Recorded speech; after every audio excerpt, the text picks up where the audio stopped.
Bleeding Edge is this hero arena fighter that's a mix of Overwatch, Dota, and a fighting game. It's 2 teams of 4 duking it out on a battlefield to control objectives. Each person plays a unique fighter, and right now the game has 11 fighters with 1 more on the way. I have to say that when I first saw the game during E3, it didn't excite me whatsoever. I didn't like the way the game looked, and I didn't like the design of the heroes. It looks like Brink and Borderlands mashed together, making a vibrant and grungy aesthetic. And that might be your thing, but it really isn't mine. So I had no idea when this game was coming out or anything. All I know is that a couple days ago, I saw a tweet that this game would be on Xbox Game Pass for the weekend as a beta. And it rocked. I played a couple of hours every day that I could, and I gotta say, I like it. So this video is going to be me talking about the game and why you should buy it or play it or whatever. If you're already interested, it's already out by the time this video releases. It's also on the amazing, great, stupendous Xbox Game Pass on PC, which is $5 a month or $1 a month, which is the introductory starting rate. This isn't a paid ad, by the way, so you know I'm shilling it because I love it. First off, the characters. They all have cool and distinctive designs, and they all feel different. No 2 characters play the same, and that's important for a game with 11 fighters.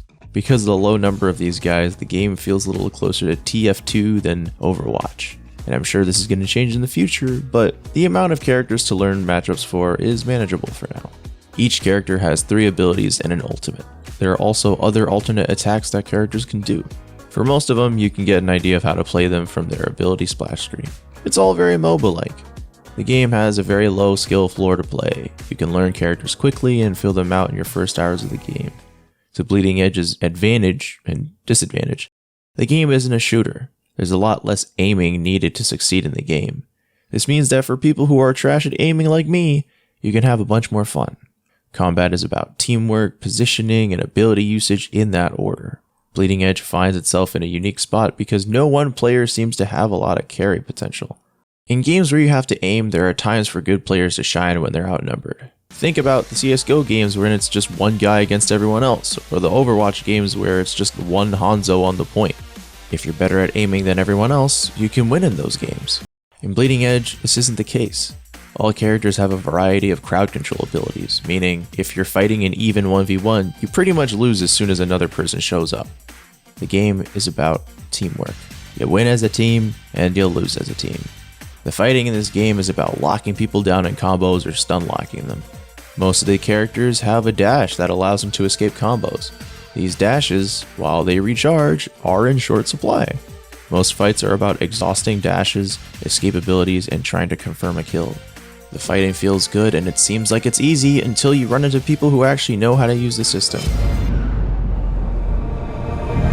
My favorite character is Nidhogger, this cyborg heavy metal guy. He hits people with his guitar and kills people with the power of music. And if he's not your speed, I'm sure that in the roster there is someone who fits your preferences. The game really blew past all my expectations, and that's why I'm going to be playing this at launch as well. I might not really dig the aesthetic, but the game just feels great to play. I like the way my controller vibrates when I hit people. It's little things like that, man. I dig it. I really like this game, but it doesn't seem like it's getting a lot of love or a big marketing push, and I hope you'll at least give it a chance, especially if you have Xbox Game Pass. Thanks for watching. Special thanks to my 3 amigos, Mecha Messiah, Paul Nicholson, and Matej54. You guys are the best. Stay cool and stay fleshy.